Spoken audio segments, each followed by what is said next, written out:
Bien, entonces, ya ingresando nuevamente a la revisión de nuestras disposiciones, habíamos visto que el recurso administrativo de impugnación tiene notas muy singulares.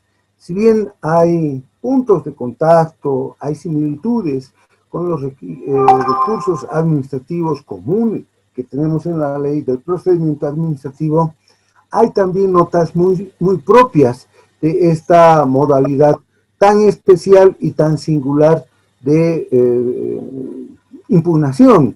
Es decir, es una manifestación recursiva, el recurso administrativo de impugnación, que tiene su propia fisonomía, y una de ellas precisamente es que para presentar el recurso, o a tiempo de acompañarse del recurso, se deben acompañar garantías. En los recursos que tenemos en la ley del procedimiento administrativo, los recursos administrativos comunes, eso no ocurre. Entonces, solamente hay estas garantías que suponen un esfuerzo patrimonial, en muchos casos considerable, en el ámbito de la contratación estatal. Yo les hacía referencia en el anterior miércoles o anteayer que a mí me parece que, habiendo ya un pronunciamiento del Tribunal Constitucional sobre la inconstitucionalidad en lo que hace a la exigencia de dar montos, depósitos previos, etcétera, porque ello encarece no solamente el recurso, sino que en los hechos el mensaje que se emite es: quieres impugnar, tienes que pagar, y eso no está bien, o por lo menos no es condicente ni conducente a la preservación de las garantías constitucionales. Y de hecho el Tribunal Constitucional así lo declaró en ocasión de otros procedimientos, inclusive uno en materia laboral, en los que se exigía que se haga un cierto pago. Por ejemplo, en materia laboral, para presentar el recurso de casación, en el Código Procesal del Trabajo estaba señalado que el demandado, digamos, por beneficios sociales, que quiera presentar el recurso de casación, debe con carácter previo obrar el monto total por los beneficios sociales que han sido reclamados y que han sido reconocidos como válidos en la sentencia de grado y en el auto de vista correspondiente. Entonces, el punto está en que más temprano que tarde es muy posible que haya algún pronunciamiento del Tribunal Constitucional sobre este punto, y que ello signifique la inaplicación de estas disposiciones. Bastaría con que alguien presente un recurso concreto de inconstitucionalidad, es decir, que reclame la inconstitucionalidad manifiesta de las garantías que aquí se piden, y que haga el correspondiente pedido, que el ente estatal cuya decisión se está reclamando haga la consulta respectiva al Tribunal Constitucional Plurinacional. Pero bueno, mientras eso no ocurra, está todavía vigente el que se tenga que presentar las garantías. Entonces, es uno de los requisitos. Aquí dice: el recurrente adjuntará una garantía que debe expresar su carácter de renovable, irrevocable y de ejecución inmediata. Y puede ser una boleta de garantía y boleta de garantía a primer requerimiento. Estas boletas se emiten o se tramitan, se gestionan, se obtienen generalmente en instancias bancarias, ¿no? Y que tienen que tener 30 días calendario, etc. Yo sé que la gran mayoría de los aquí presentes ven las cosas desde la óptica de la entidad pública, y les puede parecer no solamente común, algo ordinario, algo que siempre ocurre, algo que siempre han visto, pero yo les invito a que vean las cosas desde el otro punto de vista, desde la perspectiva del administrado, que en este caso tiene que realizar gestiones bancarias y comprometer mucho de su patrimonio a efectos de alcanzar a que se le pueda entregar oportunamente una boleta de garantía o boleta de garantía a primer requerimiento. Fíjense que incluso teniendo apenas 3 días para presentar el recurso, ese recurso tiene que ir acompañado de la boleta.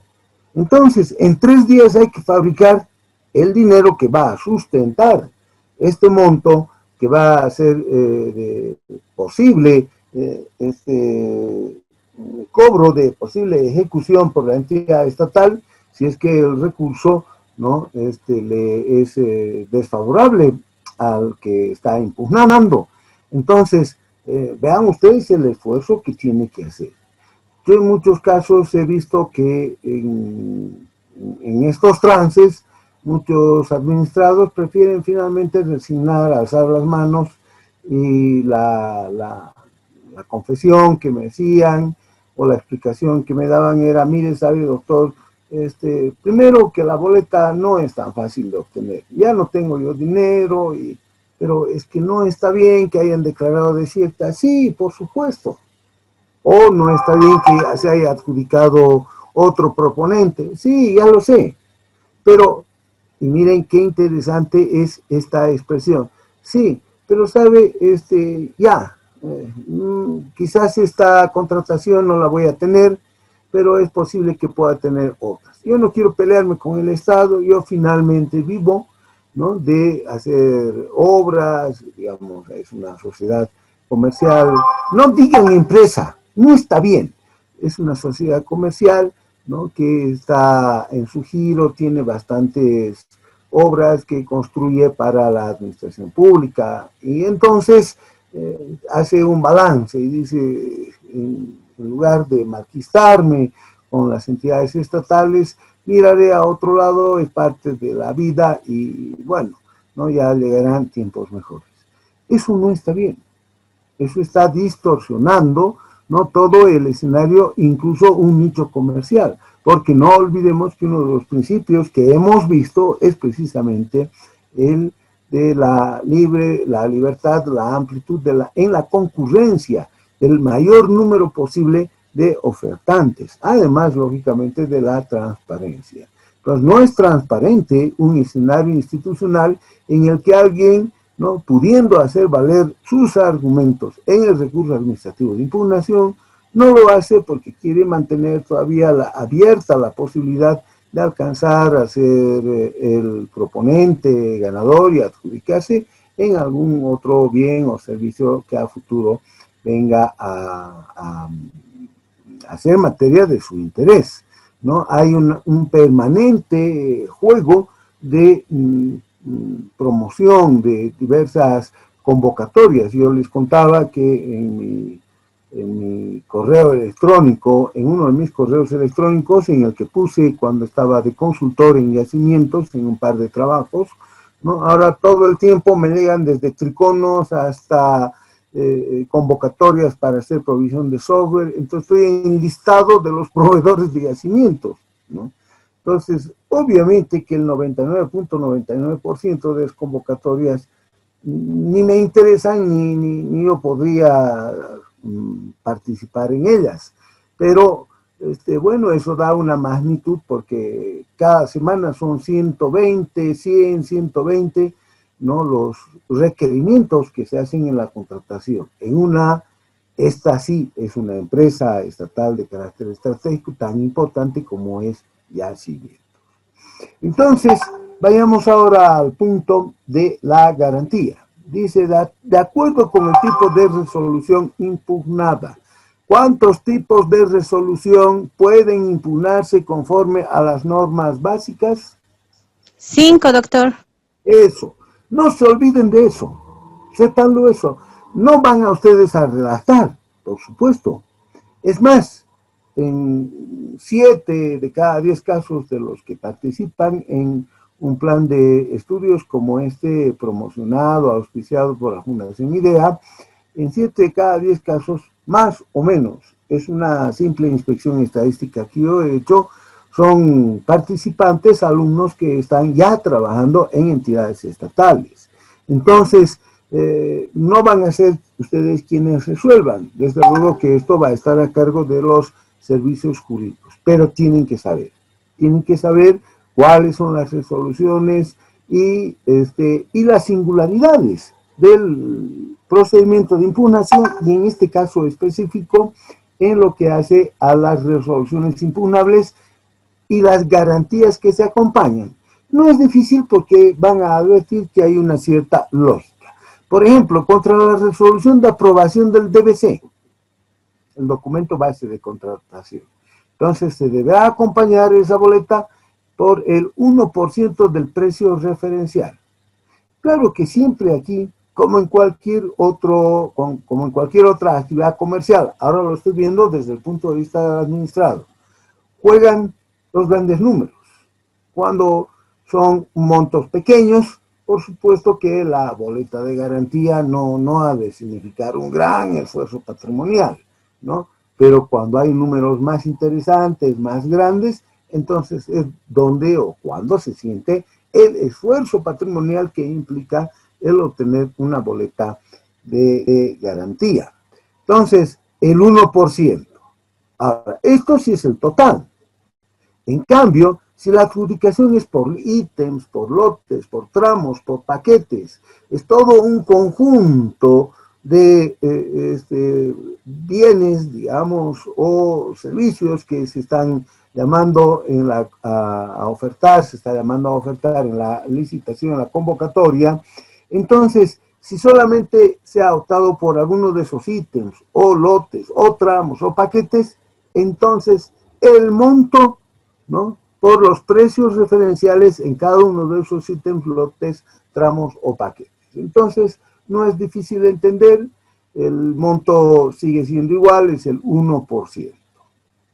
¿Qué pasa si ahora se va a impugnar la resolución de adjudicación, que es la más importante, o en todo caso la que más lógicamente ante nuestros ojos ha de ameritar la posibilidad de estudiar la impugnación, o contra la resolución administrativa de declaratoria desierta, ¿no?, equivalente igual al 1% del monto de la propuesta? La regla es el 1%. Por eso dice, cuando la adjudicación sea por el total, el cálculo se realizará por el monto total de la propuesta. Cuando la adjudicación sea por ítems, lotes, tramos o paquetes, ¿no?, el cálculo se lo realizará sumando los montos ofertados para cada uno de esos ítems, de esos lotes, de esos trayectos de la contratación más grande en la que el proponente ha estado involucrado.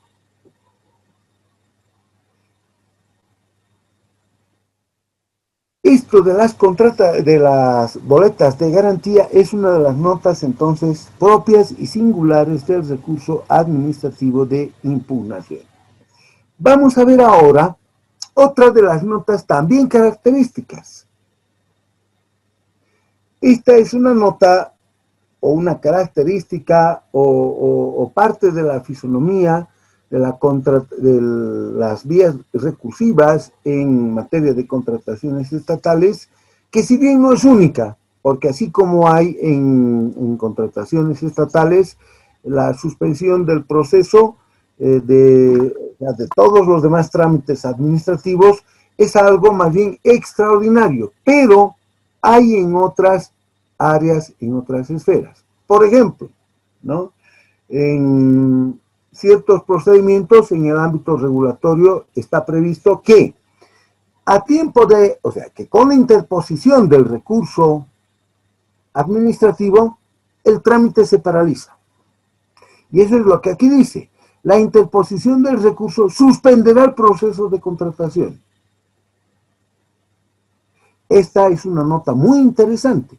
En cambio, en la ley del procedimiento administrativo, más bien ocurre todo lo contrario. El trámite administrativo no se suspende y continúa. Me voy a dirigir ahora a los abogados únicamente. En la ley del procedimiento administrativo, el recurso tiene efectos, ¿no?, devolutivos. Es decir, se impugna sin perjuicio que el ente que emitió el acto administrativo que se está reclamando, que se está impugnando, pueda, ¿no?, finalmente ejecutarlo o materializarlo. Si no se quisiera, hay que pedir que se suspenda la ejecución del acto administrativo, pero ello implica una excepción a la regla, y la regla es que precisamente, ¿no?, el recurso administrativo no suspende. Eso es en la ley del procedimiento administrativo, por ello les digo, tiene efectos devolutivos. En cambio, aquí en la contratación estatal tiene efecto suspensivo, es decir, se suspende todo el trámite de la contratación, queda suspendido. Ahora sí pueden volverme a escuchar todos. Entonces, dice, la interposición del recurso suspenderá el proceso de contratación. Y el proceso de contratación, sin embargo, no ha de quedar suspendido por siempre. Se va a reanudar una vez que se agote la vía administrativa. Pregunta, porque era parte de la tarea. ¿Qué significa agotar la vía administrativa? ¿Y qué consecuencias tiene ello? Le voy a preguntar entonces a alguien, a alguien de los que está entre nosotros. Claudia Ross, ¿qué significa agotar la vía administrativa?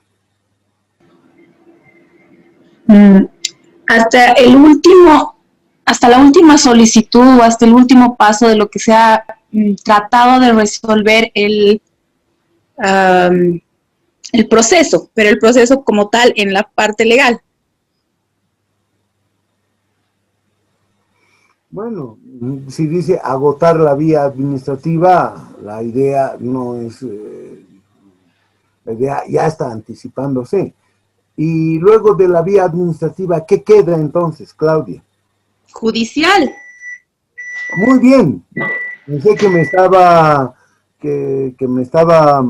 tomando, no el pelo, sino que se estaba guiando únicamente por lo que, por el contenido de las expresiones, el contenido semántico. Efectivamente, como dice Claudia, ¿no?, una vez que termina el procedimiento de este recurso, entonces termina la sede, ya no hay más que hablar en el ámbito administrativo. Si supongamos el recurso ha sido rechazado,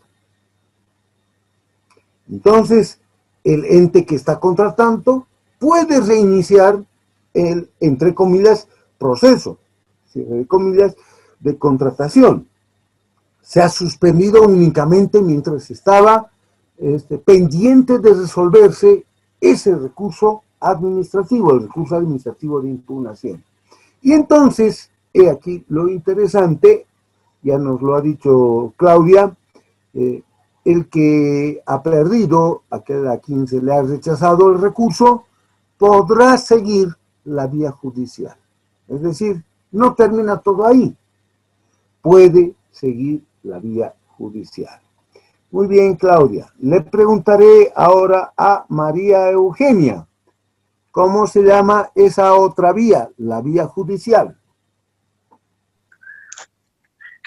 Licenciado, no conozco mucho al respecto.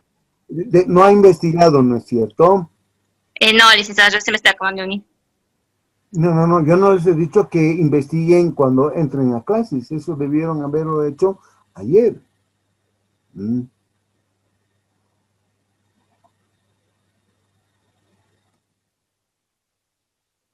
Walter Arroyo, ¿cuál es esa vía judicial?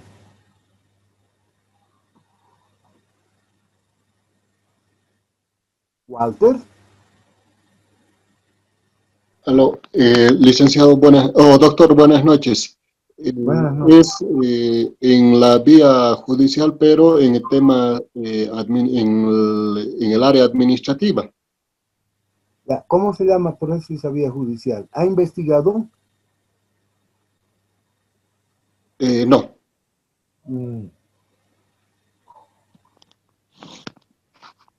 Rocío Ajata. Yo creo que Rocío sí. Él siempre ha sido seria, por lo menos, no, yo tengo la mejor impresión. ¿Cuál es esa vía judicial, Rocío o Rocío Ajata? Licenciado, he investigado el día de ir con algunos compañeros del trabajo y bueno, los dos solo me dijeron que después de la vía administrativa agotadas todos los recursos, se pasa a la vía judicial.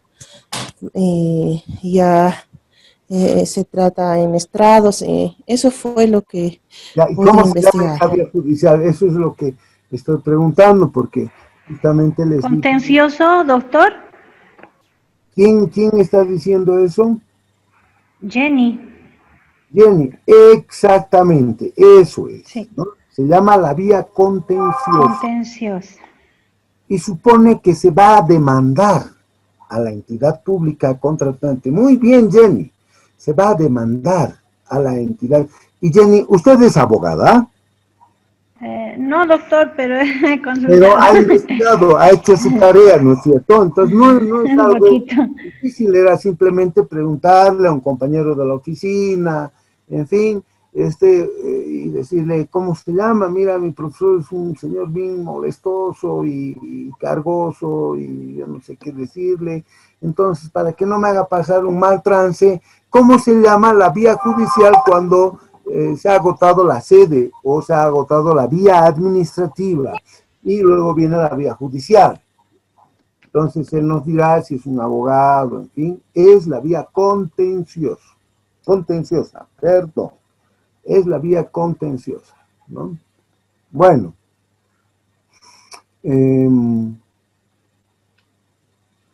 dilucidada esta cuestión, entonces ya sabemos que hay una vía judicial, que no todo acaba. Lamentablemente, en nuestro medio no es muy frecuente, no, salvo que concurran cosas muy graves, se han presentado irregularidades, etcétera. Entonces, bueno, salvo que eso ocurra, recién van a ir a la vía judicial, ¿no? Por lo general, los administrados suelen quedarse más o menos conformes o en todo caso resignados una vez que se ha resuelto el recurso administrativo de impugnación. En lo que toca a la resolución misma, o perdón, a la suspensión del proceso, fíjense ustedes, cuando el recurso administrativo de impugnación, dice el segundo parágrafo de este artículo 96, cuando se presenten procesos de contratación, ya saben, no es proceso, son procedimientos, son gestiones, por ítems, lotes, tramos o paquetes, se suspenderá únicamente para ese ítem, para ese lote, para ese paquete, para ese trayecto. La idea es lógica, ¿no? O sea, si es por el total del, entre comillas, proceso. Si es en lo referente a un lote, a un paquete, a un ítem, únicamente por ese lote, por ese paquete, por ese ítem, ¿no? Debiendo continuar normalmente, si es que es esta última circunstancia, la gestión de contratación en los demás ítems, lotes, tramos o paquetes. Esta información sobre recursos se registran en línea en el SICOES, ¿no? Entonces, esta no es una información a la que no se pueda acceder, aunque no vamos a tener, lógicamente, el detalle, el alcance sobre el recurso, qué es lo que ha ocurrido realmente, pero vamos a saber que se ha suspendido, sea por el total, sea por un ítem, lote, paquete o trayecto. Incluso si es que eso puede resultarles interesante, los proponentes, dice, que interpongan el recurso podrán remitir al SICOES para su difusión. O sea, miren, no es algo que ha de salir necesariamente en el SICOES porque la entidad contratante así lo está haciendo, sino que es optativo, él es facultativo para los proponentes que están impugnando. Esto con el efecto con el propósito de hacer saber que están todavía en trance, si ustedes quieren, de revertir una decisión administrativa que les pudo haber resultado desfavorable. Por ejemplo, ¿no? La declaratoria desierta o una adjudicación que ellos reputan injusta o no conformada a derecho. trámite del mismo recurso. Fíjense, supongamos que el RPC emitió la resolución de adjudicación. ¿Ante quién presentamos el recurso administrativo de impugnación? Ante la MAE, porque ella es la que ha de resolver, ¿no es cierto? Ante el RPA. Ante el RPC o el RPA. Independientemente que tenga que ser la MAE la que resuelva. Supongamos que la MAE ha actuado directamente. Como decía más arriba en las disposiciones anteriores, el miércoles que hemos visto, supongamos que la MAE no ha delegado, que ella misma ha estado al frente de la gestión de la contratación y que la resolución ha de estar a cargo de la MAE que ejerce tuición, de la máxima autoridad ejecutiva de la entidad que ejerce tuición sobre esta entidad contratante. ¿Ante quién presentamos el recurso administrativo de impugnación?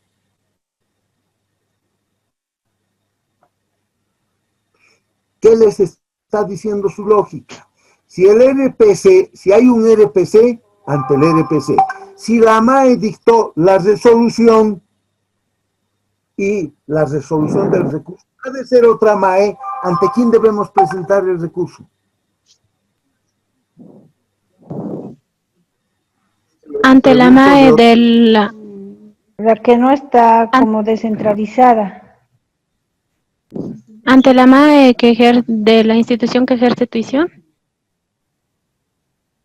No se dejen engañar, yo soy viejo malicioso. A ver, la idea es esta. Presentamos el recurso administrativo de impugnación contra quien emitió la decisión, emitió la resolución, una de las 5. Entonces, ordinariamente, si es el RPC, el RPA, entonces ante él. Ahora, resulta que ahora quien ha emitido la decisión, quien ha tomado la decisión, es la MAE de esa entidad, la que está contratando. Y, como ya hemos estudiado, ya hemos visto, ¿no?, que si este es el caso, dice, quien ha de resolver es la MAE de una otra entidad. Pero esta la MAE de esta entidad en la que nosotros queremos adjudicarnos y tal, es la que ha emitido la decisión. Ahora vamos a impugnar esa decisión. ¿La presentamos ante esa misma autoridad o nos vamos a buscar a esa otra MAE que dice que es la que ejerce tuición? Ante el órgano rector sería, doctor. No, no hay ante la misma autoridad. Ante la misma MAE. De la misma. MAE. Muy bien. Por eso, no se dejen tomar el pelo, ¿no? La lógica es, y esto sí que es en todos los recursos administrativos. La autoridad que ha emitido, ante esa presentamos el recurso, independientemente de quién tenga que resolver. Puede ser ella misma, pero podría ser otra autoridad. La regla en sede administrativa es que el recurso se presenta ante la misma autoridad que presentó o que decidió, que emitió la resolución que nosotros estamos reclamando. Entonces, en este punto, ¿no?, el recurso administrativo de impugnación sigue la regla o se asimila a los demás recursos administrativos, a los recursos que tenemos en la ley del procedimiento administrativo. Entonces, una vez que se ha recibido el recurso, los antecedentes del proceso, ¿no?, la MAE o el RPC, ¿no?, instruirá la comunicación de este recurso en 2 días. Por ejemplo, contra la resolución que aprueba el DBC, por fax, correo electrónico, a los interesados que hubieran registrado esa información en la reunión de aclaración, es decir, a todos aquellos que se han visto involucrados en la contratación. ¿Por qué creen? ¿Por qué creen que eso va a ocurrir? ¿O tiene que ocurrir? ¿Por qué? ¿Por qué se tiene que hacer conocer a todos ellos? Porque son terceros interesados. Porque están incluidos en el proceso, doctor. Exacto, porque Y tienen tienen un poder legítimo. Exacto, sí. La técnica es tienen un interés legítimo. Lo han dicho muy bien. Son interesados. Por eso dice a los interesados. Los interesados por ello pueden presentar argumentos, consideraciones u observaciones. Incluso alguno de ellos podría sumarse, plantear un recurso aparte o sumarse al recurso presentado o pedir que se rechace ese recurso. Claro, si por ejemplo uno de ellos ha sido a quien más ha insistido para que se apruebe el DBC, entonces ahora que están presentando el recurso administrativo de impugnación contra la resolución que aprueba el DBC, bueno, pues entonces me interesa reforzar la posición del ente contratante, ¿no? Para que se rechace el recurso que se ha presentado. Entonces, esto es parte de la dinámica procesal que hace al debido proceso. Contra la resolución administrativa de adjudicación. Bueno, ahora todavía mucho más. Resulta que me han adjudicado, yo he sido el favorecido, y los proponentes que estaban compitiendo conmigo, uno de ellos ha presentado un recurso. Entonces, con mayor razón, estoy en B, ¿no? Yo pediré que se rechace. No es que sea, ¿qué les puedo decir? No es que tienen que hacerlo. Conviene hacerlo. Entonces, vuelvo yo a decirles, no lo vean únicamente como contingencias que se presentan cuando ustedes están ejerciendo o están prestando sus servicios en un ente público. Porque bien pudiese ser que estén al otro lado del mostrador. Entonces tienen que conocer esto y tienen que saber cuáles son las opciones que tuvieran si son simplemente administrados. A mí lo que me parece, y eso es algo muy frecuente cuando estaba en la dirección académica de la Universidad Andina y en Derecho Administrativo, muchos de los docentes tenían un enfoque desde el sector público. O sea, como si los recursos, los trámites, las gestiones se hubiesen planteado en interés exclusivo del Estado. Y no veían el otro lado. Entonces eso no creo que sea bueno, porque hay que ver ambos lados. Y eso especialmente en La Paz, porque en el interior la presencia, digamos, estatal, por lo menos de la administración central, es mucho menor. Entonces, muy típico del abogado paceño que vea las cosas, ¿no? Desde los intereses, desde la perspectiva, ¿no? Desde la óptica de la entidad pública en la que él está prestando sus servicios. Y por ello es que no le llama la atención, ni le conmueve, ni se le mueve un pelo, como cuando, por ejemplo, se están exigiendo garantías, boletas de garantía para la presentación de un recurso. En cambio, los abogados en el interior del país, yo la vez que he ido a dar cursos de capacitación y tal, he tenido que insistir en que por lo menos ayudar a ver que esa otra perspectiva, la del administrado, la que no está prestando servicios en una entidad pública, es también muy válida y es muy legítima. Entonces, de igual manera, contra esta resolución administrativa de adjudicación o de declaración desierta, declaratoria desierta, por fax y o correo electrónico a los proponentes, quienes pueden presentar argumentos, consideraciones, pueden, es facultativo. Si no lo hacen, bueno, pues no lo hacen y ya está. Pero yo asumo que si ustedes son el proponente que ha sido adjudicado y se está impugnando esa decisión, esa resolución, algo muy conveniente es que se refuerce la posición del ente, ¿no? Entonces yo al menos así lo haría. ¿Emplean ustedes fax?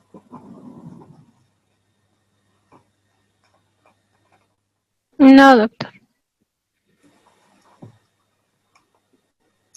Fíjense que la actualización de esta norma es de 2016, 2017. Yo ya esos años tampoco veía fax. esto, por ejemplo, del fax. Ya, fax es una fotocopia por teléfono.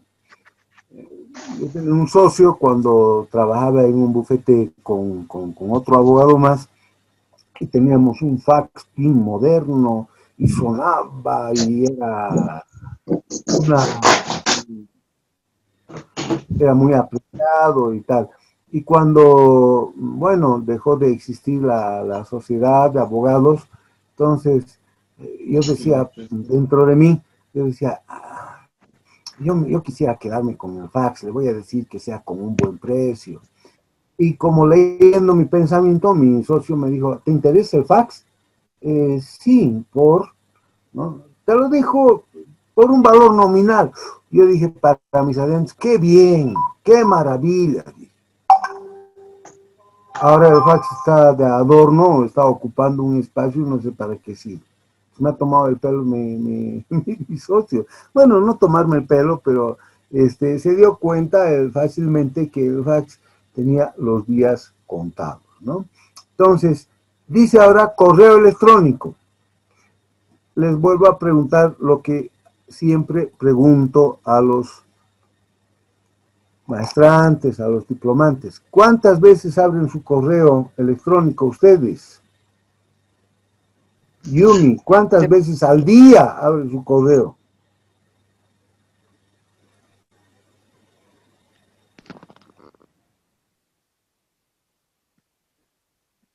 Yumi.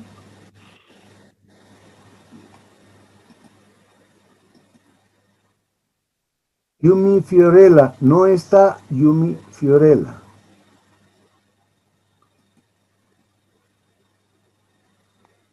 Lady D. Solís, ¿cuántas veces al día abre y yo le voy a decir a la licenciada Gutiérrez que no estaba Yumi Fiorella. Es que no puede ser, ¿no? Licenciado, lo estoy escuchando, sino que también estoy respondiendo preguntas en mi trabajo. Bueno, entonces, perdóneme si la he interrumpido, porque se supone que deben estar ustedes atentos, ¿no es cierto? No se me moleste, porque quien debería molestarse soy yo. Yo estoy pasando clases, entonces ese es el punto. No me molesta, perdón si es que lo ha tomado así, pero no, estaba tratando de contestar otras preguntas también. Vayamos a lo positivo. Yumi, ¿cuántas veces abre usted su correo electrónico al día?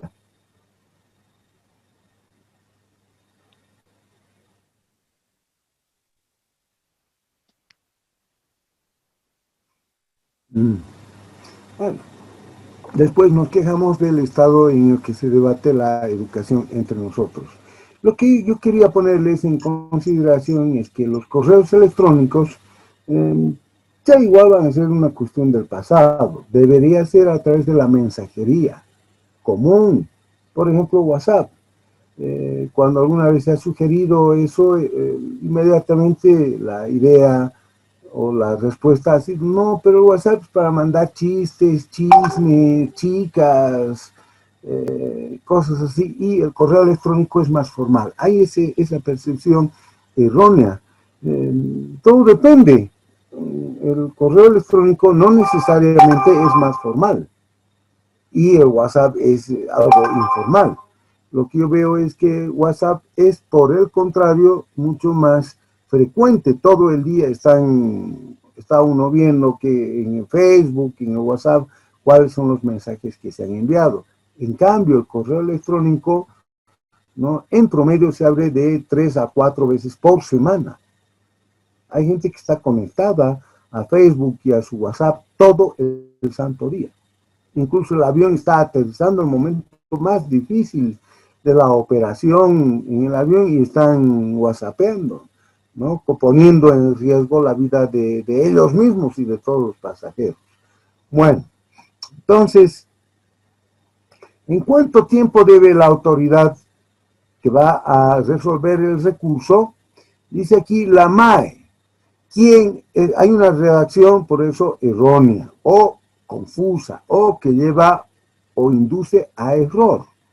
Porque no siempre ha de ser la MAE podría ser la otra vez, la del ente que ejerce tuición. Dice, deberá pronunciarse en forma expresa en un plazo de 5 días. Entonces, miren ustedes, se presenta a los 3 días de haber sido notificados o a los 3 días de haber aparecido, ¿no?, la resolución en los medios de difusión, incluso en la ventanilla SICOES. Y la máxima autoridad ejecutiva, que es la que ha de resolver el recurso, debe pronunciarse en 5 días, a partir de la recepción del recurso administrativo. Miren ustedes, dice a partir de la recepción. Si he presentado un día lunes el recurso, ¿a partir de cuándo se cuentan los 5 días? A partir del día martes. Martes, ¿no es cierto? Pero aquí dice a partir, ese es un error, induce a confusión. A partir del día siguiente hábil, ¿cierto? Entonces, por eso es que la redacción de nuestras normas básicas no es una redacción que sea de lo mejor, y hay muchos errores, o en todo caso, como no es que aquí esté erróneamente establecido, pero no está señalado de manera inequívoca, y puede llevar esto a confusión. Otra de las notas características del recurso administrativo de impugnación es lo que leemos en el parágrafo 3. Dice, la resolución que resuelve el recurso administrativo de impugnación no admite recurso administrativo ulterior. En cambio, en la ley del procedimiento administrativo sí lo hay. Además del recurso, que además se llama de revocatorio o de revocatoria, ¿qué otro recurso tenemos en la ley del procedimiento administrativo, señores abogados? Recurso jerárquico. Muy bien, aquí no hay jerárquico. Entonces, esta es otra de las notas propias, singulares. En técnica jurídica se dice que la impugnación en la contratación estatal se resuelve en una sola instancia. No hay 2 instancias, sino hay una sola. ¿Les parece, así como les pregunté en su momento, ¿no? Dijeron, 3 días está bien, no puede ser más tiempo porque eso afectaría el cronograma. Puede ser más tiempo, pero bueno, pues habría que modificar también el cronograma de todas las actuaciones. Ahora les pregunto, ¿creen ustedes que está bien que sea una sola instancia o hay alguien que cree que podría ser mejor que sean 2 instancias? Quizás no sea necesario. Hay algunos procedimientos administrativos que se resuelven en única instancia. Este es uno de ellos. Y no por ello eso significa que sea injusto, que sea ilegal, que sea inconstitucional, simplemente que son características propias de cada procedimiento. Pero yo les pregunto, ¿qué creen ustedes? ¿Piensan que sería bueno que haya un recurso jerárquico? ¿O simplemente ahí cerramos la figura y que se agote la sede administrativa? Yo considero, doctor, que debería haber un recurso jerárquico, porque si la impugnación se la hace contra la autoridad que ha emitido la resolución, por así decirlo, tiene que, desde mi punto de vista, debería ser otra persona que no haya emitido quien dé un criterio, si quiere, desde otra óptica. Ya. Miren ustedes que la figura no está cerrada. Hay argumentos muy sólidos en pro y en contra. Digamos, en pro de mantener esto que sea única instancia. Es que la contratación no puede detenerse. Y alguien podría decirme, si usted inclusive dijo, ¿no?, que no le parece que vaya en el gobierno municipal, que se tenga que resolver por el consejo municipal o en la asamblea departamental por el RA, bueno, pues peor todavía, si hay un jerarca, ¿qué conoce él de los antecedentes de la contratación? puede ser un argumento. Entonces, eso dependerá de la política legislativa. Argumento a favor, como el que nos ha expresado Elba, ¿no? O sea, la autoridad que ha emitido, o la MAE, siempre se va a sentir tentada, la MAE, ¿no? Se va a sentir tentada a ratificar la decisión del ente, la decisión del EDPC a quien él ha delegado la contratación. En cambio, una otra autoridad quizás lo ha de ver con más ecuanimidad, con mayor objetividad, o sea, es posible. Yo pienso que las cosas tal como están, yo preferiría en lo personal que se mantengan así, por la razón, precisamente por las razones que los trámites, las gestiones en la contratación no debieran detenerse. Es peligroso. Eso inmovilizaría a la administración pública, alteraría su cronograma de actividades, etcétera. Incluso podría ocasionarse algún daño irreparable, ¿no?, en el ejercicio de la función administrativa. Pero vamos, es un tema sobre el que están las posiciones abiertas. Doctor, inclusive le digo, hace un tiempo no era parte de, no recuerdo qué norma, pero no era un requisito el presentar la garantía para la impugnación. Pero sin embargo, lo que ya acostumbraban las empresas era a interponer un recurso y dejarlo ahí a fin de que la entidad no continúe con el proceso, digamos, ¿no? Por eso es que ya en esta otra norma le introducieron el tema de la necesidad de tener una boleta para que sea más seria, ¿no? Para que sea más serio el reclamo, ¿no? Está bien. O sea, eso explica por qué están las boletas de garantía. Explica, no justifica. La justificación, incluso la justificación jurídica, está más allá de la explicación. Pero, como ha dicho Elba, ¿no?, y nos está explicando, es por eso que se ha exigido.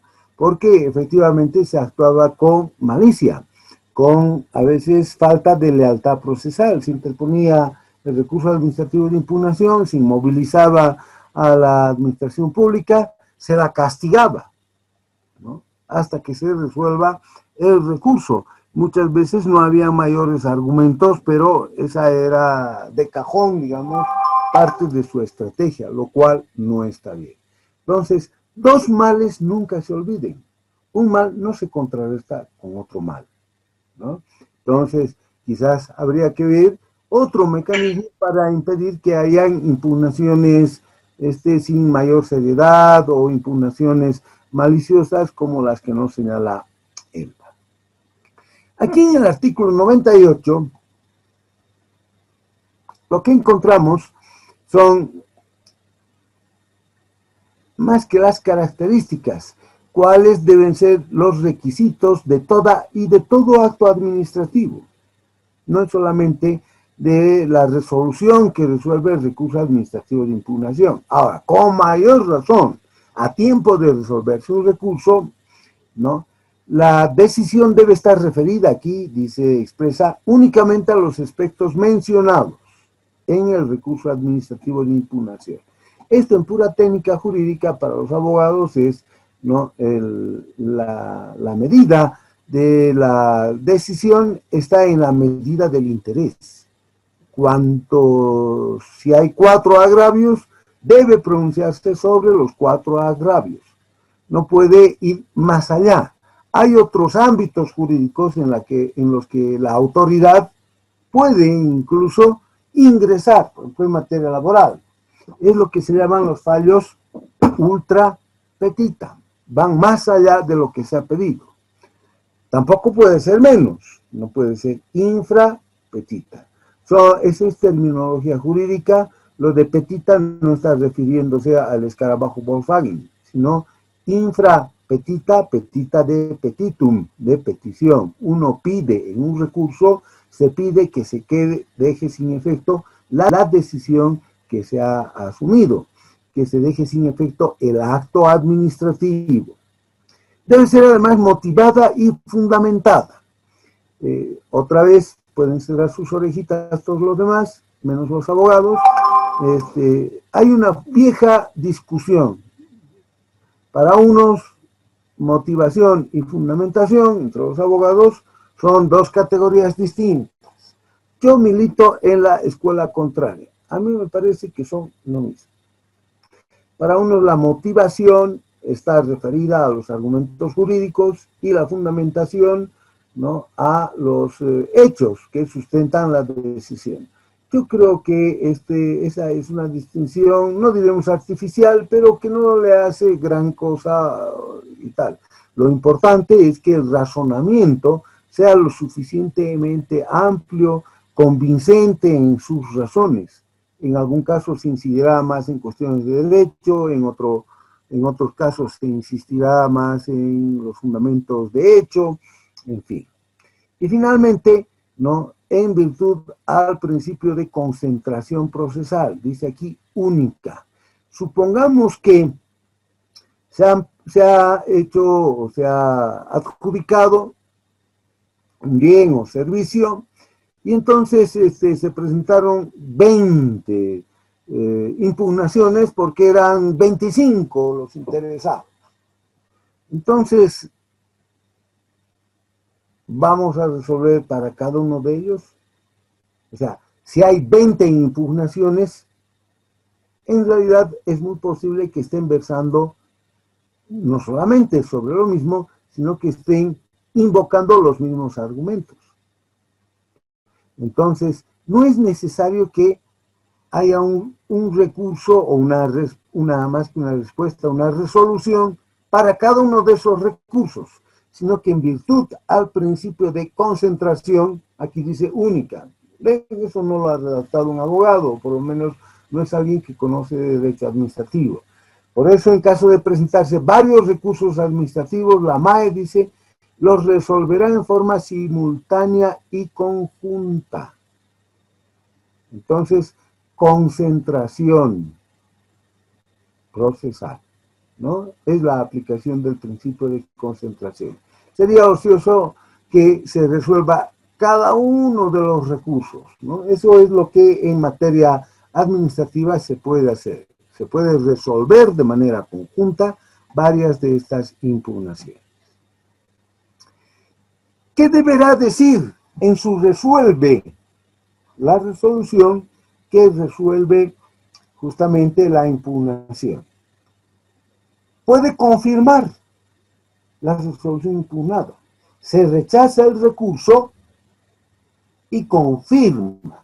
Ahora, en el ámbito de la contratación estatal, deberá decir, resuelve, artículo 1, confirma la resolución impugnada.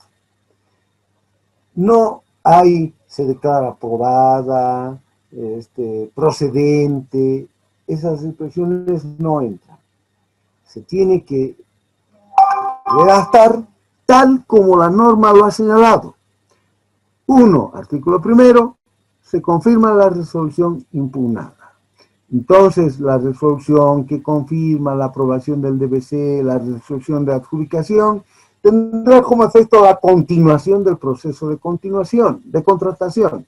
Error, porque aquí debió decir la resolución que confirma, ¿no?, o si se rechaza el recurso, entonces se está confirmando la resolución impugnada. Revocando. Ahora nos ha ido bien. La autoridad ha visto que los argumentos eran válidos para que se deje sin efecto la impugnación. Entonces, dice aquí, invalidará la resolución impugnada, dejará sin efecto. Según los siguientes casos, y ahí tenemos, la revocatoria de la resolución que aprueba el DBC, es decir, la modificación de la resolución que aprueba el DBC. Y aquí vienen las guías, deberá ser pronunciada previo análisis del DBC, incluso anulando obrados hasta el vicio más antiguo, si es que se hubiesen producido irregularidades. Señalará expresamente los vicios, etc. Estos son todos los puntos que hacen singular al procedimiento de impugnación en la contratación estatal. Doctor, este es el punto donde donde nos estaba haciendo la pregunta este es el punto donde se agota la vía administrativa y desde este documento que sale desde el artículo 99 del que se hace efectivo en un documento, es que el proponente que se siente afectado puede hacer ya su presentación hacia la vía judicial, ¿sí? Si el el proponente está impugnando y están revocando, pues no va a ir a la vía judicial, pues. Solamente sería si confirman la resolución que él está impugnando. Es decir, hay una resolución que es desfavorable. Y entonces plantea el recurso administrativo de impugnación.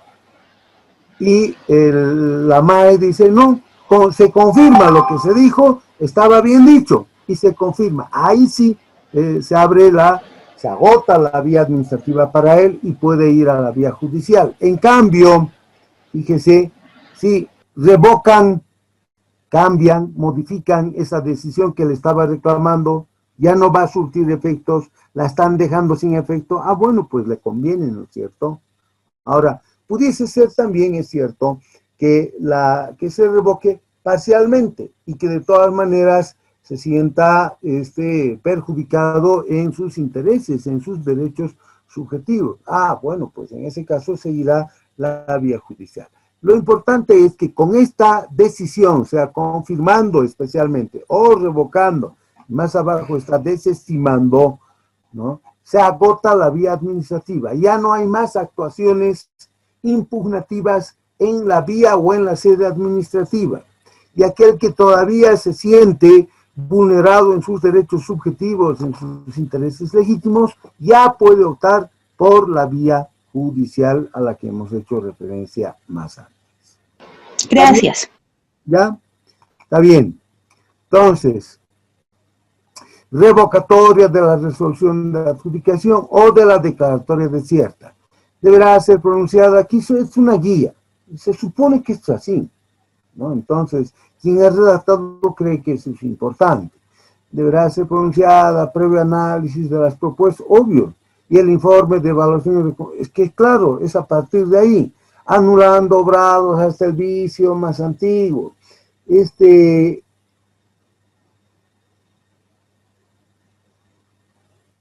No siempre la idea es anular obrados hasta el vicio más antiguo.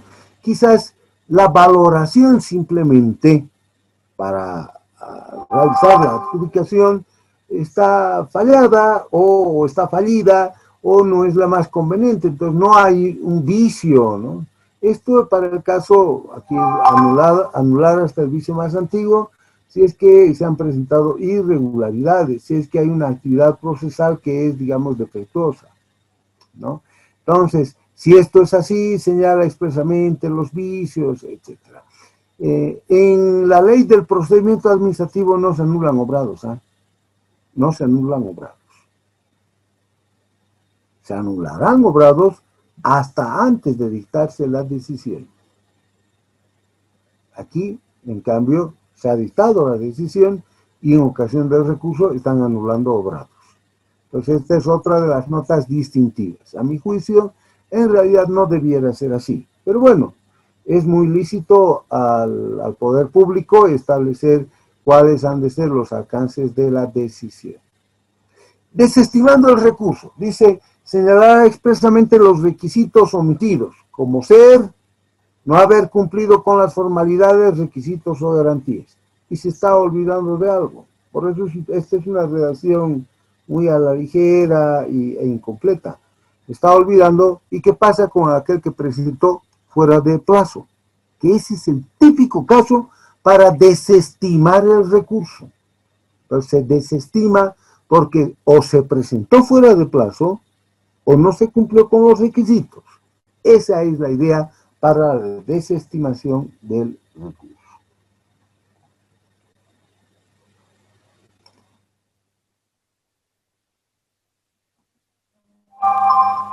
Flor Brigitte, ¿qué será el silencio administrativo?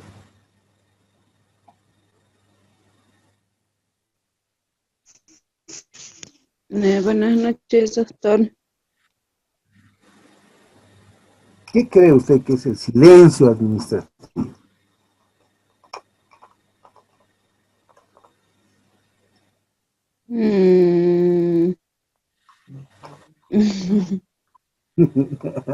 Ya, está bien, no estaba como tarea. Ya. Un tiempo, tal vez, doctor, un tiempo estimado de espera. El silencio Ya. administrativo, doctor, es cuando la autoridad no se pronuncia a la reclamación que ha habido.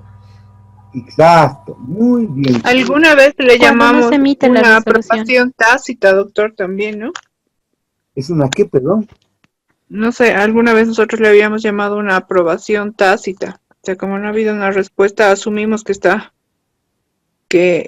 aprobado. Administrativo positivo. Efectivamente, o sea, es cierto. A ver, vamos por partes, son dos cosas. Por orden. Está muy bien lo que ustedes están diciéndome, pero hay que precisar.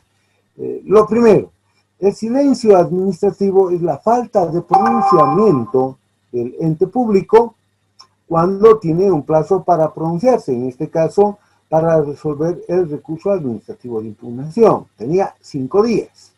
No lo hizo, entonces se ha producido silencio administrativo. Ese es el silencio administrativo. Ahora vayamos a lo que nos dijo la aprobación tácita y esas expresiones que señaló. En la teoría, y bueno, también en la ley del procedimiento administrativo así está, la regla es que si no ha dicho nada la administración, se entiende que se asume. Es decir, la ley señala que el efecto jurídico será como si hubiese rechazado. Doctor. Doctor. Sí. Doctor, buenas noches, le habla Yumi, va a disculpar, hace rato se me apagó el teléfono y recién acabo de llegar a casa para enchufarlo. Ya está bien, Yumi, ya está bien. Mil disculpas, doctor. Ya, Yumi, ya tranquila, ya pasó. Lo que les quería decir es, el silencio administrativo, por lo general, se reputa como un silencio administrativo negativo. Negativo en el sentido que se debe asumir el efecto que le está atribuyendo la ley es como si hubiera rechazado. No es que está rechazando, sino como si hubiera rechazado. Debe entenderse el efecto como si hubiese rechazado el recurso. Entonces, ejemplo, si aquí fuera silencio administrativo negativo y no, como dice artículo 100, silencio administrativo positivo, si fuera silencio administrativo negativo, entonces tendría que entender que si no se pronunció dentro del plazo de 5 días, es lo mismo que si me hubiese rechazado, como si hubiese confirmado el acto que estoy reclamando. Ese es el silencio negativo. Esa es la regla universal. Ahora, por excepción, o de manera excepcional, en algunos casos se señala más bien silencio administrativo positivo. ¿Qué quiere decir? Que si presentado el recurso no se pronuncia en el tiempo establecido, la ley señala, en este caso la norma señala, que deberá reputarse como si se hubiera revocado el recurso. Es decir, positivo para el que está reclamando. Ese es el sentido. Entonces, la ley es la que le atribuye ese efecto. No es lo que quiere el ente que ocurra. Por eso, no es bueno decir que hay una aprobación tácita. Claro, pareciera, digamos, desde una perspectiva muy superficial, ¿no? Bueno, pues hay una aprobación tácita, porque como el silencio aquí dice que es positivo, entonces, como si se hubiese autorizado a que se revoque, que quede sin efecto ese acto administrativo. Entonces, se está aprobando tácitamente lo que yo estoy reclamando. Eso es lo que nos ha dicho la participante. Pero no es así. La norma es la que está disponiendo eso. No es que el ente quiere que sea así, porque inclusive no, la regla general en materia de, esto ya es diferente, en materia de cumplimiento de los deberes que se tienen en el ejercicio de la función pública, función administrativa, es que si opera el silencio administrativo, hay responsabilidades, ¿eh? Hay una responsabilidad de entrada administrativa. Ahora, no siempre se ha de procesar a la máxima autoridad y se le ha de exigir, se le ha de sancionar, pero muy bien podría ocurrir. Entonces, no es que es una forma de aprobar o de desaprobar una manera más. A mí igualmente me decían, cuando yo estaba recién comenzando mi ejercicio profesional en el ámbito público, decían algunos abogados más antiguos, no, es una manera de pronunciarse, callándose. No es una manera. La ley está atribuyendo un determinado efecto, no es lo que está diciendo la MAE. Entonces, podrá ser al fin y al cabo el mismo resultado, digamos, pero la explicación técnica y jurídica es muy distinta. Entonces, volviendo ahora a lo nuestro, dice, la ausencia de resolución que resuelva el recurso. Miren, realmente toda esta parte, desde el artículo 96, creo, esta es una relación muy pobre. Es una relación realmente defectuosa. La ausencia de resolución. No, es la falta de pronunciamiento en la resolución del recurso. No es la ausencia de resolución. La ausencia jurídicamente es otra cosa. Entonces, esto está mal redactado. En los plazos establecidos implicará, dice, la aceptación del recurso interpuesto. Ah, bueno, implicará, entonces se asumirá, hará presumir. La ley le está atribuyendo un efecto. Y en consecuencia, dice, la revocación de la decisión recurrida. Y dice, en aplicación del silencio administrativo. No, definitivamente esta relación es equívoca y no está bien. Entonces, el efecto es ese. Lo importante, digamos, para nosotros, más allá de estas distinciones doctrinales y terminológicas que yo estoy haciendo y que me entienden a lo mucho los abogados, el efecto es ese, ¿no? Que si hay silencio administrativo positivo, se le da la razón al que impugna, al recurrente. Ahí está, en términos muy largos, si lo quieren entender de esa manera. Entonces, o por el contrario, el recurrente podrá solicitar mediante nota escrita el pronunciamiento expreso de la MAE. Es decir, si la decisión no nos es conveniente, a pesar de haber operado el silencio administrativo positivo, digamos, podría ser otro de los que está esperando un pronunciamiento, digamos, el que estaba esperando ser adjudicado. Entonces puede pedir el pronunciamiento expreso de la MAE sobre la reanudación del proceso y el establecimiento de nuevos plazos. Puede instar a la máxima autoridad ejecutiva, se puede instar a la que va a resolver el recurso para que se reinicie la contratación. Y lo que le decía hace un momento, miren, la ausencia, dice, de resolución, no pues, es la falta de pronunciamiento. La ausencia, señores, es otra cosa, jurídicamente es otra cosa. Entonces aquí, claro, no conoce el que ha redactado, pienso que es un profesional ajeno al ámbito jurídico. No, la falta de pronunciamiento en los plazos establecidos, fíjese, será causal de responsabilidad, lo que les decía hace un momento. Por tanto, no es una aprobación tácita. ¿Cómo puede haber una aprobación tácita si además ha de ser causal de responsabilidad? Y aquí además dice, será causal de responsabilidad. En la ley del procedimiento administrativo dice, puede ser. Aquí es mucho más tajante, será causal de responsabilidad. Entonces lo van a sancionar. ¿Cómo puede ser que alguien apruebe tácitamente y luego le caiga la responsabilidad administrativa para comenzar le caiga el hacha sobre su cabeza. Entonces, la idea de una aprobación tácita está bien, digamos, podría ser hasta folclórica o muy sugestiva, puede terminar de, no de explicar, sino de formarnos una idea, una imagen de lo que está ocurriendo, pero no es cierta. Bien. ¿Cómo se notifican? Se notifican en el plazo de 2 días, ¿no? A través de las vías de comunicación y obviamente la ventanilla SICOMES. Por tanto, la vía administrativa queda agotada cuando se ha resuelto el recurso administrativo de impugnación, en cualquiera de sus formas. Alguien dijo, será cuando se revoca, será cuando se confirma, en cualquiera de las formas de manifestarse. Cuando se resuelve el recurso administrativo, se agota la vía administrativa, la vía o sede administrativa, así se llama, y se abre la posibilidad de ir a la vía o a la sede judicial. O, por ejemplo, vencido el plazo para la emisión, esto está bien, sin que se resuelva el recurso presentado.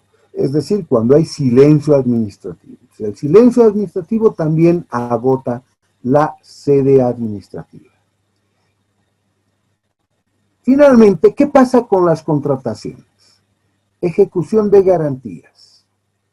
Una vez agotada la sede administrativa y en la eventualidad, dice, de haberse confirmado las resoluciones dictadas por el RPC o RPA, o en su caso por la MAE cuando gestionó directamente, o haberse desestimado el recurso presentado, entonces la MAE instruye la ejecución de las garantías.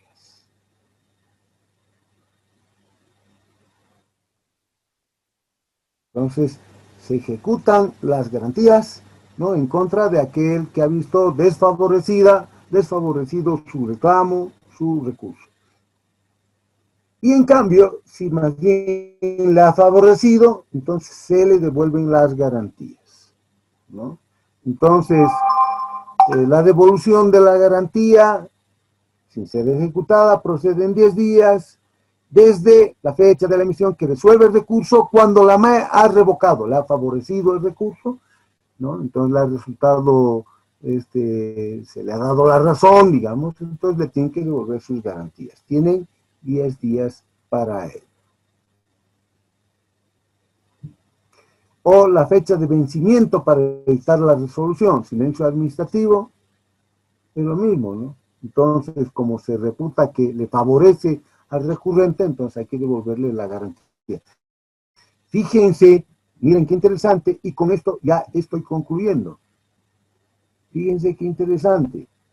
No se pronunció, alguien dijo, como hemos estado comentando, hay una aprobación tácita, y entonces hay silencio administrativo positivo.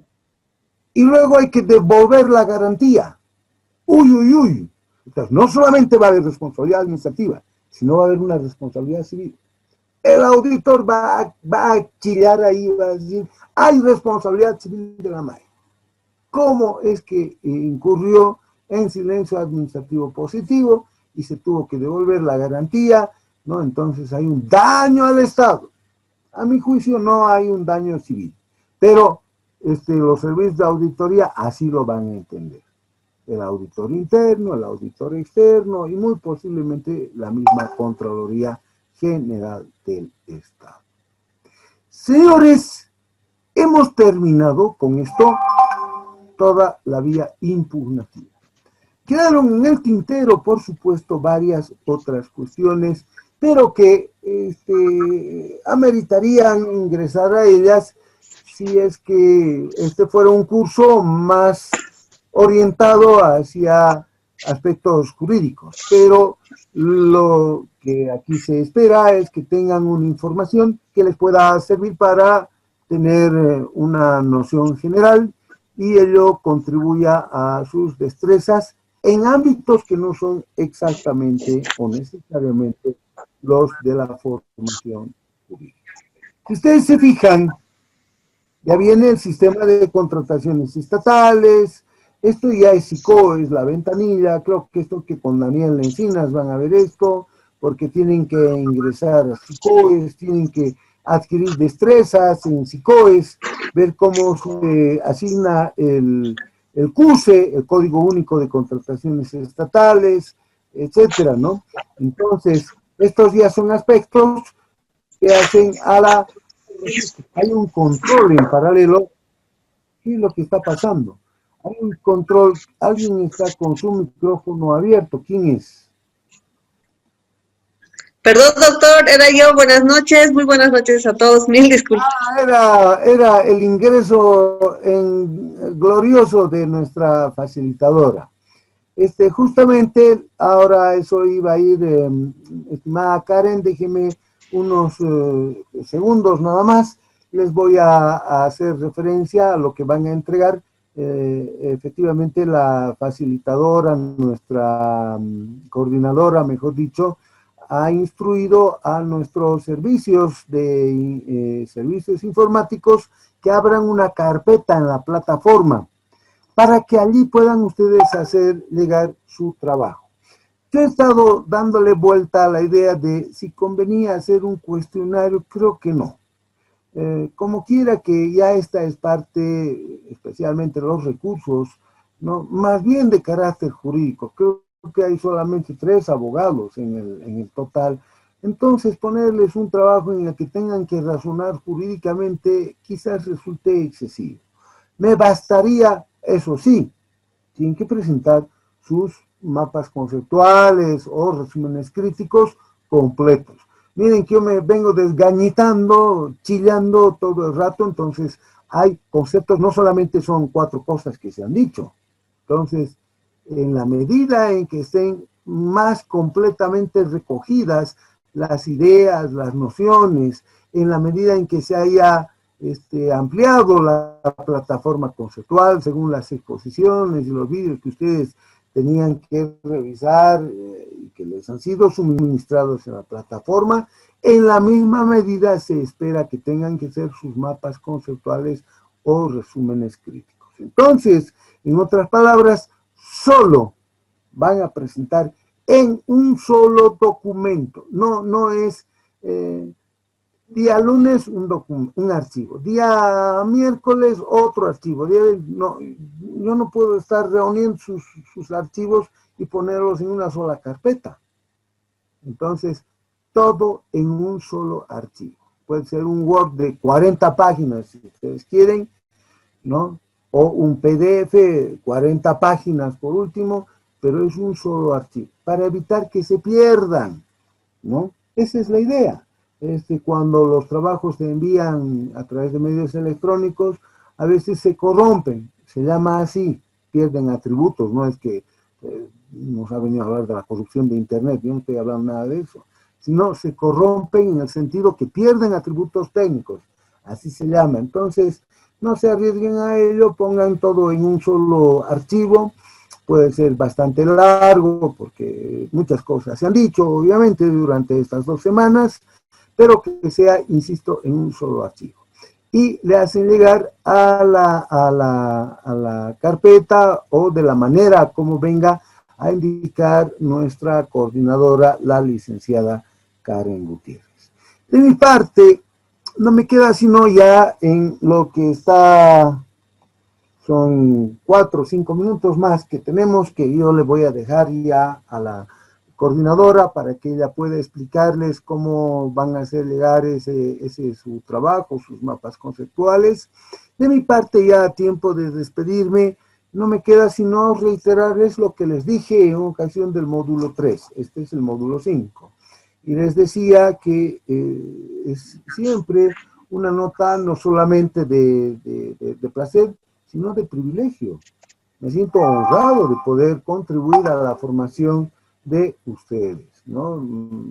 Yo siempre tengo la mejor impresión de aquellos que no se contentan con tener un título universitario a nivel de licenciatura y que aspiran a seguir perfeccionándose, a seguir aumentando su caudal de conocimientos y además ir acumulando nuevas destrezas. En el diplomado son destrezas conceptuales y destrezas aplicativas las que se espera que ustedes tengan a la conclusión de su programa de estudios. Si en ese propósito he podido yo contribuir con estas notas de agradecimiento a ustedes por la atención que me han brindado, me siento doblemente satisfecho, esperando que en una próxima ocasión pueda servirles también de utilidad, sea como docente, como facilitador, sea finalmente como alguien a quien se puede recurrir y formular alguna consulta o alguna pregunta. Alguno de ustedes lo ha hecho. Lamentablemente, yo tengo mi WhatsApp configurado de tal suerte que las comunicaciones individuales están silenciadas. Y a veces me da pena, muchísima pena, que me habían hecho una consulta hace 2 meses y quizás era un tema urgente. Yo no he visto el mensaje. No es que no los he ignorado olímpicamente, sino que WhatsApp no me está silenciado. Entonces, si es que quisieran formularme alguna consulta, yo les ruego, me llamen por teléfono y me digan, quiero hacer una consulta sobre este aspecto, etcétera, siempre y cuando sea en el ámbito académico, ¿no? Porque finalmente yo también ejerzo la profesión y bueno, tengo actividades durante todo el día y a veces no tengo la disponibilidad del tiempo suficiente. Bien, en suma, entonces, mis queridos participantes, ¿no? Les reitero esa nota de reconocimiento, de gratitud, y me suscribo a lo que ustedes dispongan en una siguiente oportunidad. Muchísimas gracias. Les dejo con la licenciada Karen Pérez y que tengan ustedes una feliz jornada de descanso este fin de semana, que pueda nuestro país alcanzar las expectativas que nos estamos formulando y que todos nosotros contribuyamos a ello. Muchas gracias nuevamente y será hasta una otra oportunidad. Muy buenas gracias por haber aceptado la invitación de Fundación IDEA. Bueno, y algo más que quería decirle antes que se desconecten. Si los estudiantes tenían alguna duda o consulta respecto a estos mapas conceptuales que tienen que presentar, ¿tienen alguna duda? Ayer me escribió una alumna y me dijo si era estos mapas de todo lo avanzado. Es de todo lo avanzado, ¿verdad, doctor? Así es. Es que es la única manera de que puedan prestar atención a lo que se dice, porque si no yo sería un San Juan Bautista, ¿no? Predicando en el desierto. Entonces, yo creo que todo eso nada más lejos de la intención, incluso de aquellos que simplemente ponen un avatar o su nombre y tal. Incluso hay algunos que tienen que atender obligaciones hasta familiares. Yo no es que me moleste exactamente, pero es importante, ¿no? No perdamos el nivel de atención que deben merecer nuestras clases, que en la medida de los esfuerzos que tiene nuestra fundación, las hace casi presenciales físicamente, ¿no? Pero bueno, esas son las reglas. Eso de mi parte, licenciada Gutiérrez. Gracias, doctor. Bueno, y pedirles a los estudiantes, ¿no? Que, bueno, que se va a habilitar ya me imagino que debe estar habilitada la carpeta para esta hora, para que ustedes puedan cargar su material. Como indica el docente, no es un trabajo con carácter formal y no evaluativo, ¿no? Entendemos que también ustedes tienen trabajo, familia, y bueno, lo importante, como dice el doctor, es haber escuchado la clase, haber participado, aclarar ciertas dudas que tenían, y bueno, eso es lo más importante, ¿no?, para el desarrollo del diplomado. También pedirles que por favor no se olviden de realizar el trámite para la legalización del título. Eso es muy importante, no esperen hasta el último momento. Ustedes saben que estamos atravesando una situación complicada en nuestro país y no sabemos lo que va a pasar. Háganlo con tiempo para que no se vean perjudicados el momento de terminar el módulo. Ya nos faltan 3 módulos, 6 semanas por concluir el diplomado, entonces les pido eso, ¿no? Si alguno tiene algún problema, está en otra ciudad, tiene algún problema con el tema de su título, se puede comunicar internamente. Si el trabajo ha quedado claro, ya nos podemos despedir. Karencita, el plazo en el sistema está con retraso porque, si no me equivoco, dice para agosto. Y quería confirmar algo, si es para el lunes efectivamente. ¿El trabajo? O para el domingo. Por el martes. O hasta el domingo. O nos dan, por favor, hasta el martes por esto de la elección, porque la verdad va a estar complicado este fin de semana. Ya, está muy bien. Yo voy a hablar con Héctor para que, por favor, lo coloque, si el doctor así lo permite, para que sea hasta el día martes a las 23:59. Por favor. Sí, por favor. ¿Podría ser siempre igual a mano? Excelente. Perdón, me adelanto. ¿Podría ser a mano? Realmente, por las circunstancias que estamos pasando, que sea hasta el martes. De mi parte, nuevamente me despido y muy buenas noches, ya estoy saliendo. Buenas noches. Gracias, doctor. Buenas noches, doctor. Muchas gracias. Buenas noches, doctor. Doctor. Buenas noches, doctor.